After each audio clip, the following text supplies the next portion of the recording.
প্রত্যেককে স্বাগত জানাচ্ছি আজকের ক্লাসে। আজকের ভিডিওতে আমরা মূলত কথা বলবো যে 18তম শিক্ষক নিবন্ধন পরীক্ষার ষষ্ঠ গণের বিজ্ঞপ্তিতে আপনার মার্ক যদি কমও থাকে সেক্ষেত্রে আপনি এই কম মার্ক নিয়ে কীভাবে একটা শিক্ষা প্রতিষ্ঠান অর্থাৎ একটা চাকরি পাবেন, একটা ভালো শিক্ষা প্রতিষ্ঠান বা একটা চাকরি আপনি নিশ্চিত করবেন। এই ভিডিওতে মূলত আমরা এই সম্পর্কে বিস্তারিত আলোচনা করব। তো ভিডিওটি বিন্দুমাত্র স্কিপ না করে মনোযোগ সহকারে দেখতে থাকুন। তো প্রথমে আমি ধরেই নিচ্ছি যে আপনার কম মার্ক বলতে কম মার্ক মানে হচ্ছে যে যারা 50-এর নিচে পেয়েছেন, 50-এর নিচে। তাহলে 50-এর নিচে মার্ক কত কত হতে পারে? যেমন হইতে পারে হচ্ছে 40, এরপরে হচ্ছে 42, 44, 43, 41 সবে, এবং সেই সঙ্গে 46, 47, 48 এগুলো মার্ক, অর্থাৎ বা 50ও আমরা ধরতে পারি। তাহলে এই মার্কগুলো মূলত হচ্ছে কম মার্ক। তো যদিও এটা সাবজেক্ট বাই সাবজেক্ট ভেরি করে, যেমন ভৌত বিজ্ঞানে অনেকে 40 পেয়েছে, এবার বাংলাতেও অনেকে 40 পেয়েছে। সো আজকের এই ভিডিওতে মূলত আমরা এই বিষয়টি নিয়ে কথা বলবো যে কীভাবে চয়েসটাকে সাজাতে হয়। যেহেতু 40টি শিক্ষা প্রতিষ্ঠান চয়েস দিতে হবে আমাদেরকে, সো আমরা কীভাবে সাজালে আমরা মূলত কম মার্কে চাকরি পাবো। এবং আগামী কোনো একটা ভিডিওতে আমরা কথা বলবো যে 40 বা 50-এর নিচে কোন কোন সাবজেক্টে কীরকম চাকরি হবে বা কেমন প্রতিষ্ঠান পাওয়া যাবে। সো আপনার সাবজেক্ট কি অবশ্যই আজকে এই ভিডিওর নিচে কমেন্ট করবেন। যেখানে কমেন্টগুলো বেশি হবে সেগুলো মূলত আমরা পর্যায়ক্রমে ভিডিওতে দেওয়ার চেষ্টা করব যে কার সাবজেক্ট কীরকম এবং কেমন মার্ক হবে। সো অবশ্যই আপনার সাবজেক্ট কেমন এবং কত মার্কে চাকরি হতে পারে, 50-এর নিচে কেমন হবে, 50-এর উপরে মার্কে কেমন চাকরি হবে, সেগুলো নিয়ে আমরা মূলত কথা বলবো। আপনার সাবজেক্ট যদি বাংলা হয়ে থাকে বাংলায়, আপনার সাবজেক্ট ইংরেজি হয়ে থাকে ইংরেজি, সেই বিষয়গুলো নিয়ে আমরা মূলত ভিডিওতে কথা বলবো। সো আজকের টপিকটি হচ্ছে যে 50-এর নিচে কম মার্কে কীভাবে একটা প্রতিষ্ঠান পাওয়া যায়, অর্থাৎ অ্যাটলিস্ট একটা জব যেন পাই। তো এটা নিয়ে মূলত কথা বলবো। তো প্রথমে আমরা যে চয়েস লিস্টটা কীভাবে সাজাবো, সাপোজ আপনি শহরে থাকেন, আপনি এখন অবস্থান আপনার চয়েস দুই রকম হতে পারে শিক্ষা প্রতিষ্ঠান চয়েসের ক্ষেত্রে, যে শহর কেন্দ্রিক বা বিভাগ কেন্দ্রিক, যেটা বলে বিভাগ বলতে পারি, বা জেলা কেন্দ্রিক। এটা হচ্ছে আপনার চয়েসের প্রথম প্রাধান্য, অর্থাৎ আপনার চয়েস হতে পারে শহর, বিভাগ অথবা জেলা, অর্থাৎ আপনি যে শহরে থাকেন, যেমন ঢাকা শহর হতে পারে বা চিটাগাং হতে পারে, অথবা আপনি কোনো একটা শহরে আপনি এখন আসেন, পড়াশোনার ক্ষেত্রে হোক, যে কোনো কাজে হোক আপনি আসেন এখানে, অথবা আপনি গ্রামে থাকেন কিন্তু আপনার চয়েস হচ্ছে আপনি আপনার জেলা পর্যায়ে আপনি একটা শিক্ষকতা পেশা করবেন, এরকম চয়েস হতে পারে। আর নাম্বার 2, আপনি আমার নিজ বাড়িতে আছেন কিন্তু আপনার চয়েস নির্দিষ্ট কোনো চয়েস নেই, আপনার গ্রাম হলেও চলবে, গ্রাম প্লাস শহর যে কোনো একটা হলেই চলবে, এরকম কোনো আপনার নিশ্চয়তা নেই, কিন্তু মার্ক কম, এটাও বুঝতে হবে। 3 নম্বর হচ্ছে যে আপনি গ্রামে আছেন বাট আপনার একটা চাকরি দরকার, কিন্তু আপনি মার্ক কম পেয়েছেন বা বেশি পেয়েছেন, সেটা আমরা আলোচনা করব। এই 3টে মূলত হচ্ছে বিষয়, অর্থাৎ আপনার প্রথম পছন্দ হচ্ছে শহর, বিভাগ অথবা জেলা। দ্বিতীয় পছন্দ হচ্ছে যে আপনি নিজ অবস্থানে আছেন, গ্রামেও হতে পারে শহরেও হতে পারে। তৃতীয় হচ্ছে আপনি নিজ গ্রামে আছেন, এখানে এটাও গ্রাম, কিন্তু আপনার চাকরির একটা দরকার, এখানে গ্রাম বা শহর এমন কোনো কথা নেই, কিন্তু সবার মার্ক, এই 3 ক্যাটাগরির প্রার্থীর মার্ক হচ্ছে 50-এর নিচে। যদিও কোনো সাবজেক্টেই মানে সকল সাবজেক্টে 50-এর নিচে খারাপ মার্ক না, কিছু কিছু সাবজেক্টে খারাপ মার্ক, কিন্তু যেমন ভৌত বিজ্ঞান 40 পেলেই চাকরি হবে, স্কুল পর্যায়ের কথা বলছি। কলেজ পর্যায়ে তো 50-এর নিচে খুবই টাফ। আমি শুধু আজকে যেটা বলছি সেটা হচ্ছে স্কুল পর্যায়ে, আপনারা যারা কলেজ পর্যায়ে তাদের জন্য না এই ভিডিওটা, মূলত 50-এর নিচে তাদের চাকরি হওয়ার পসিবিলিটি থাকতে পারে কিনা আমার জানা নেই, তবে আমার মতে যে 50-এর নিচে চাকরি হবে না, যারা কলেজ পর্যায়ে চাকরি হওয়ার সম্ভাবনা খুবই কম। তো এখন আমরা কথা বলবো যে যারা মূলত শহর, বিভাগ বা জেলায় দিতে চান এবং গ্রামে দিতে চান। এখন আমি যদি বলি যে এখানে আপনাকে আগে লোকেশন ঠিক করে নেবে, 3 প্রার্থীর জন্য বলছি, এই লোকেশন ঠিক করে নিতে হবে। সাপোজ এটা আপনি এখানে থাকেন, এই জায়গায় এই সার্কেলটার মধ্যে আপনি অবস্থান করতেছেন, এখানে আপনার হচ্ছে এটা হচ্ছে আপনার অবস্থান। তাহলে আপনাকে প্রথমে যেহেতু 50-এর নিচে আপনি চাকরি নেবেন, তাহলে আপনাকে অবশ্যই আগে আপনাকে দেখতে হবে যে আমার প্রতিষ্ঠানগুলো কি কোন কোন জায়গায় আছে। সাপোজ এখান থেকে আপনার একটা প্রতিষ্ঠান হচ্ছে জেলা পর্যায়ে আছে, যেমন ভালো পর্যায়ে একটা কি থাকবে, জেলা পর্যায়ে স্কুল না অনেক কয়টা, এখানে আবার দেখেন এখানে একটা, এদিকে একটা, এদিকে একটা, এ বি সি তিনটা স্কুল আছে। তিনটা স্কুলের জেলা পর্যায়ে তিনটা স্কুলে একটু এ বি সি অর্থাৎ পর্যায়ক্রমে ভালো, মোটামুটি মানের ভালো। আর একটা স্কুল আছে সেটা হচ্ছে প্রত্যন্ত গ্রাম অঞ্চলে কিন্তু উন্নত স্কুল। উন্নত বলতে হচ্ছে স্কুলের স্টুডেন্ট সংখ্যা ভালো, ম্যানেজমেন্ট ভালো, যাতায়াত ব্যবস্থা ভালো, এগুলো আমি বোঝাচ্ছি। এটা হচ্ছে গ্রাম। আর একটা যদি আমি খেয়াল করি যে এখানে আমরা দেখব যে এটাও গ্রাম, বাট স্কুল ভালো না, স্কুল উন্নত না, উন্নত আমাদের স্টুডেন্ট সংখ্যা কম, এটা দেখব। তো এখানে জেলার জায়গায় কারো বিভাগ হইতে পারে, তার পছন্দের শহর হইতে পারে, যারা মূলত 50-এর নিচে পেয়েছে, তাহলে এখানে কিভাবে চয়েস দেওয়া যেতে পারে। তো আমি যেটা মনে করি যে আরেকটা ক্যাটাগরি আছে, সেটা হচ্ছে মাদ্রাসা। মাদ্রাসা আপনার বাড়ির কাছেই, মনে করেন এই জায়গার আরো নিকটবর্তী, যে আমি গ্রাফটা অ্যাড করে দিই আপনাদের চিত্রটা, যে মনে করেন এখানে হচ্ছে মাদ্রাসা।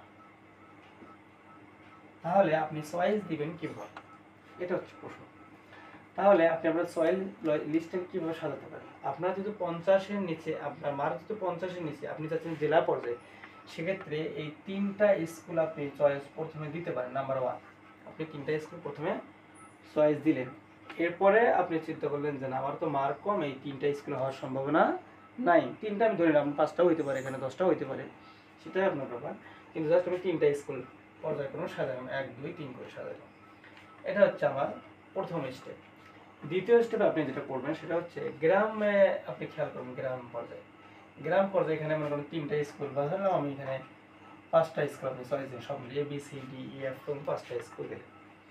এরপরে গ্রামে আপনি যে স্কুলটা উন্নত, অনেকে গ্রামে কিন্তু অনেক স্কুল উন্নত এখন, এবং সায়েন্স আর্টস কমার্স বিভাগগুলো খোলা থাকে, এবং গ্রামে ম্যাক্সিমাম সায়েন্স এবং আর্টস খোলা থাকে, অর্থাৎ বাণিজ্য মানবিক বিভাগ এবং বিজ্ঞান বিভাগ খোলা থাকে, শাখা খোলা থাকে। সেক্ষেত্রে গ্রামে উন্নত স্কুল আছে যেখানে ইউজ অ্যাডমিনিস্ট্রেটিভ স্টুডেন্ট পড়ে। সো আপনি চাইলে গ্রামেও চয়েস দিতে পারেন, এবং দিতে হবে আপনাকে। আপনার তো শহরে 40টা দিলে আপনার 50-এর নিচে কিন্তু কোনোভাবেই আসা সম্ভব না, কারণ আপনার চেয়ে আরও ভালো প্রার্থী আছে, তো এটা সম্ভব না। সেই জন্য গ্রামে আপনাকে চয়েস দিতে হবে এই স্কুলটা। এটাকে সাপোজ আপনি 6 নম্বরে রাখলেন, তাহলে 5-এর পরে 6। শুধু কি একটা স্কুল গ্রামে উন্নত না, আরও আপনার এদিক সেদিক, আপনি একটু দূরে হোক বা কাছে হোক, আপনি আরও 2-3টা আপনি স্কুল পেয়ে যাবেন। তাহলে 6 মনে করেন যে 10 পর্যন্ত আপনি, অর্থাৎ 6 7 8 9 10, 10 পর্যন্ত স্কুল, যে স্কুলগুলো আছে সেই স্কুলগুলো আপনি দিবেন। স্কুল আবার এখানে 2 ধরনের পাওয়া যায়, একটা হচ্ছে বালিকা স্কুল, একটা হচ্ছে বয়েজ অ্যান্ড গার্লস। তার মানে বালিকা একটা বয়েজ অ্যান্ড গার্লস, একটা শুধু গার্লস, একটা বয়েজ অ্যান্ড গার্লস। তাহলে এখানে আপনি কি করবেন, এখানে আপনি প্রথমত এই যে 6 থেকে 10 বার বেশি হইতে পারে, আমি একটা সংখ্যা কল্পনা করে নিলাম এখানে। তাহলে এখানে প্রথমে আপনি চেষ্টা করবেন যে যে স্কুলগুলো বয়েজ এবং গার্লস দুটাই আছে এখানে দেওয়ার চেষ্টা করবেন। তো এখানে দেওয়ার পরে আপনি এরপরে যদি ভালো স্কুল থাকে কিন্তু বালিকা, সেখানে দেওয়ার চেষ্টা করবেন, সেখানে দিলেন, 10 পর্যন্ত আপনার হয়ে গেল। এরপরে গ্রামে আরও স্কুল আছে কিন্তু উন্নত না, এখানে যদি উন্নত না, স্কুলের মান অত ভালো না, স্টুডেন্ট সংখ্যা তেমন নেই, যাতায়াত ব্যবস্থা ভালো নেই, ম্যানেজমেন্ট ভালো না, যিনি প্রধান শিক্ষক তিনি ভালো না, তো সব মিলে আপনার যে কোনো দিক থেকে এটা ভালো না এক কথা। তাহলে এটাকে আপনি এগিয়ে রাখবেন নাকি এটাকে আপনি এগিয়ে রাখবেন, এটা অবশ্যই আপনারা কমেন্ট সেকশনে কমেন্ট করে জানাবেন। আর যে চয়েস লিস্ট, এটা একান্ত আমার ব্যক্তিগত মতামত। আপনি যদি এর চেয়ে ভালো মতামত থাকে অবশ্যই আপনারা কমেন্ট সেকশনে কমেন্ট করে জানাবেন। সো এটা একান্ত আমার ব্যক্তিগত মতামত, সেটা আপনাদের ভালোটা অবশ্যই আপনারা কমেন্ট সেকশনে কমেন্ট করে অবশ্যই জানাবেন। কিন্তু এরপর মাদ্রাসা, আমি প্রথম স্টেপ যদি আমি বলি, স্টেপ চিন্তা করি যদি আমি, প্রথম স্টেপ এটা, এরপরে দ্বিতীয় স্টেপ নাম্বার 2 আমি ফলো করলাম এটা। স্টেপ 3 এবং 4, অর্থাৎ 3 4 এই দুটোর মধ্যে যে কোনো একটা সিলেক্ট করবো, সেক্ষেত্রে আমি এটাকে স্টেপ 3 ধরবো। স্টেপ 3তে আমরা মাদ্রাসা সিলেক্ট করব। এখন আপনার মাদ্রাসা এখানে 2 ধরনের পাওয়া যাবে। কীরকম, যে একটা বাড়ির কাছে মাদ্রাসা পাওয়া যাবে, একটা বাড়ি থেকে দূরে মাদ্রাসা পাওয়া যাবে, তাই হয় কিন্তু দেখেন। তাহলে আপনি কোনটাতে সিলেক্ট করবেন। আপনার বাড়ির কাছে যে মাদ্রাসা, সেখানে স্টুডেন্টের সংখ্যা কম, আপনি মনে করেন একজন ভৌত বিজ্ঞানের শিক্ষার্থী কিন্তু সায়েন্স খোলা নেই, এরকম হইতে পারে, তাহলে আপনি এখানে চয়েস দিবেন নাকি যে দূরের মাদ্রাসা সেখানে চয়েস দিবেন। আপনি যদি ভৌত বিজ্ঞান হয়ে থাকেন বা অন্য কোনো সাবজেক্ট হতে পারে যেটা 40 বা 42 চাকরি হয়, তাহলে আমি বলবো যে আমার যেটা মানে পছন্দ আর কি, যে আমি এইখানে স্কুল চয়েস দেব না। কেন দেব না? কারণ এখানে স্টুডেন্ট সংখ্যা কম, এক নম্বর কথা।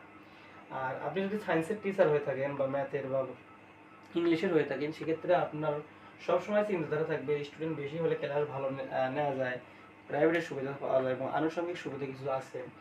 তো আপনি এটা নিতে চাবেন না। যদি আপনার এটা চয়েস না হয়, সেক্ষেত্রে আপনি দূরের যে মাদ্রাসা আছে, হইতে পারে 10 কিলো, হইতে পারে 8 কিলো, এই যে 8 কিলোমিটার বা 10 কিলোমিটার দূরের যে মাদ্রাসা আছে, যেখানে সায়েন্স এবং আর্টস দুইটাই খোলা আছে, এখানে যদি আপনি শিক্ষা প্রতিষ্ঠানে চাকরি করেন, সেটা আপনার জন্য খুব ভালো হবে এবং সেই মাদ্রাসা যদি উন্নত হয়, সেক্ষেত্রে আমার মনে হয় ভালো হবে।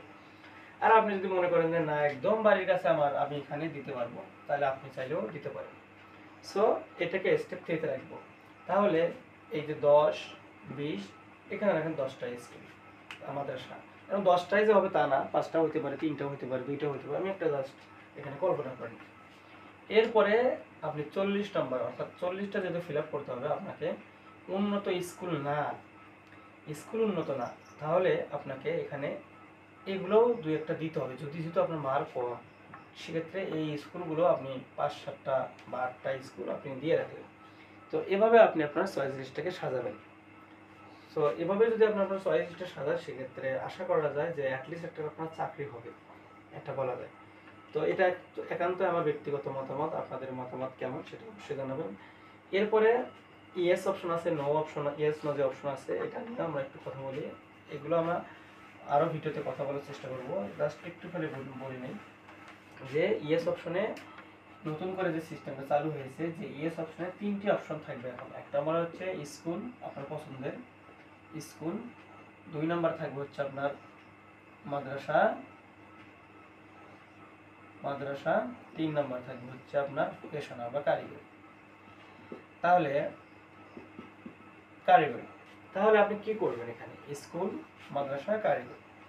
তাহলে ইয়েস অপশনে আপনি যদি ভৌত বিজ্ঞান বা জেনারেল যে বাংলা, ইংরেজি, অন্যান্য যে সাবজেক্টগুলো আছে, সমাজ বিজ্ঞান শিক্ষার্থী হয়ে থাকেন, আমার সাজেশন থাকবে যে 40টি স্কুল চয়েস দেওয়ার পরেও আপনি ইয়েস অপশনে টিক মার্ক দিবেন বা ইয়েস অপশনটি চালু করে দিবেন।